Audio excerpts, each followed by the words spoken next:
सावन का महीना प्रारंभ हो चुका था। इसी विषय पर भगवान शिव और देवी पार्वती कैलाश पर विराजमान वार्तालाप कर रहे थे। महादेव, सावन मास प्रारंभ हो चुका है और आपके प्रिय बेलपत्र से आपका श्रृंगार करने के लिए मंदिरों में भक्तों की भीड़ उमड़ पड़ी है। हाँ देवी पार्वती, मुझे बेलपत्र अति प्रिय है और बेलपत्र से मुझे बहुत शांति मिलती है। ये बात मेरे भक्त भली भांति जानते हैं और अगर मेरे भक्त केवल बेलपत्र चढ़ाकर ही मेरी पूजा करते हैं तो उन्हें उसका भी विशेष फल प्राप्त होता है। देवी पार्वती, मैं सोच रहा हूँ अपने भक्तों की परीक्षा लूं। विचार तो अच्छा है स्वामी, पर आप ऐसा क्या करेंगे? देवी पार्वती, भक्त मुझे जो बेलपत्र चढ़ाते हैं मैं वही बेलपत्र बेचने वाला बनकर धरती पर अपने भक्तों की परीक्षा लूंगा।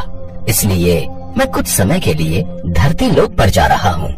स्वामी, ये विचार अति उत्तम है, आपको अवश्य जाना चाहिए।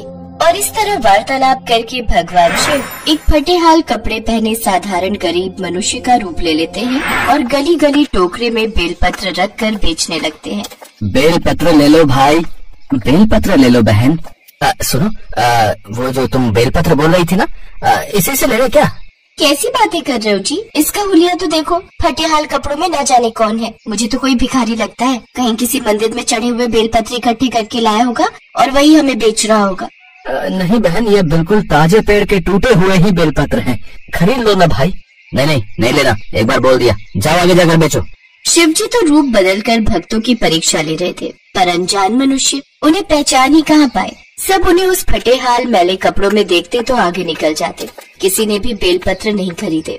लगता है मुझे किसी मंदिर के बाहर खड़ा होना पड़ेगा, शायद वहाँ कोई भक्त ये बेलपत्र खरीद ले। शिव जी बेलपत्र का टोकरा उठाए शिव मंदिर के बाहर बैठ गए। बेलपत्र ले लो भैया, बेलपत्र। अरे मेरे पास तो कोई आ ही नहीं रहा, कुछ देर और प्रतीक्षा करता हूँ। अपना टोकरा उठा और कहीं और जाकर अपने ये बेलपत्र बेच, मेरी दुकानदारी खराब मत कर, जा यहाँ से। भैया, मैं तुम्हारी दुकानदारी कहाँ खराब कर रहा हूँ? मैं तो एक तरफ बैठा हूँ और देखो, मेरे से तो कोई भी बेलपत्र नहीं खरीद रहा, सब तुम्हारी दुकान पर ही तो खड़े हैं। तो तू क्या समझता है? तुझ भिखारी से कोई बेलपत्र खरीदेगा? अरे शिव मंदिर में पूजा के लिए साफ सुथरे अच्छे बेलपत्र की जरूरत होती है। किसी गरीब से खरीद कर कोई भी भक्त बेलपत्र नहीं चाहता, समझे? सब बढ़िया पूजा की दुकान से ही लेते हैं, समझे? न जाने तू कब से नहाया नहीं है, अपना होलिया तो देख। अब एक मिनट भी यहाँ रुका तो मंदिर के पुजारी बाबा को बुलाकर यहाँ से हटवा दूंगा, समझे? जाता हूँ भाई, जाता हूँ। भोलेनाथ तुम पर कृपा करें। शिव जी अभी वहाँ से जा ही रहे थे कि तभी भोला नाम का एक गरीब मजदूर ये सब देख लेता है और वो शिव जी के पास आता है। भैया रुको, मुझे पूजा के लिए बेलपत्र खरीदने हैं।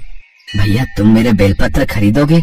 हाँ भैया, मैं बहुत देर से देख रहा हूँ कि कोई भी तुमसे कुछ नहीं खरीद रहा। ऐसे तो शाम हो जाएगी, मुझे तो वैसे भी बेलपत्र लेकर घर जाना ही था, तो क्यों ना तुमसे ही खरीद लूं?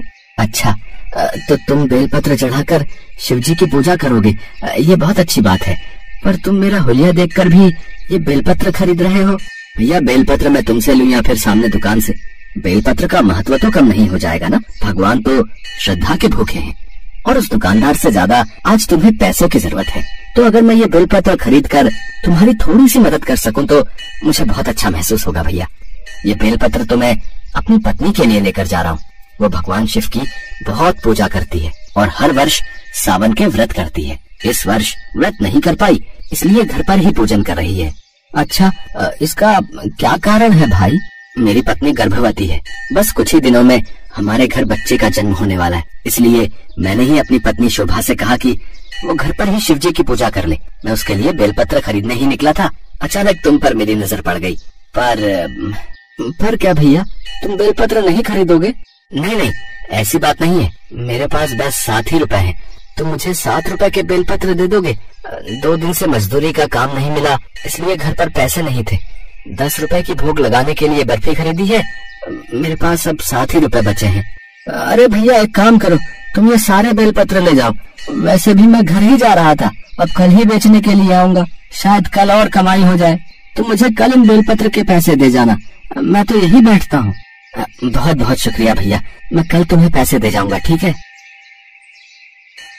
बताओ, है पहले ही भिखारी है और मुफ्त में बेलपत्र दे रहा है। पता नहीं कैसे कैसे लोग हैं भैया इस दुनिया में हैं। मंदिर के बाहर दुकानदार उन पर हंसने लगा। शिव जी मुस्कुराए और वहाँ से चले गए। भोला भी बेलपत्र लेकर घर आ गया। घर आकर उसने अपनी पत्नी शोभा को सारी बात कही।